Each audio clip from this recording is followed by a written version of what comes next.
குழந்தையாக ஒரு வயசுக்குள்ளே இருக்கிறவர்களெல்லாம் புதைக்க வேண்டும் சொல்லுகிறது.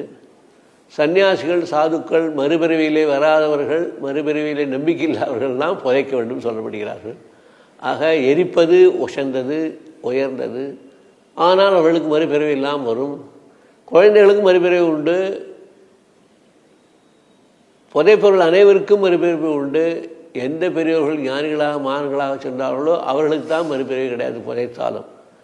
புதைப்பது என்பது சாஸ்திரத்தில் சொல்லப்பட்ட ஒன்றாக இருந்தாலும் சிலர் புதைப்பதை பழக்கமாக வைத்து கொண்டிருப்பதனாலே அப்படி பழக்கத்தில் வைத்து கொண்டாலும் அவர்களுக்கு மறுபிறவி உண்டு.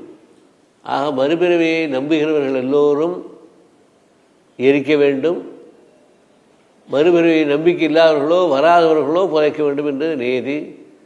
சன்னியாசிகள் சாதுக்கள் மகாத்மாக்களுக்கெல்லாம் மறுபிறவி வராதனாலே அவர்களை புதைக்கிறார்கள், அது சாஸ்திரப்படி. மற்றவர்களெல்லாம் குழந்தைகள் முதல் மற்றவர்கள் அனைவருமே புதைத்து வைப்பதெல்லாம் மறுபிறவி திரும்பி வந்தால் வரத்தான் வரும், எங்கிருந்தாலும் வந்துவிடும் அவர்களுக்கு. ஆக எரிப்பது சாஸ்திரத்தினுடைய முக்கியமான ஒரு நிகழ்ச்சி.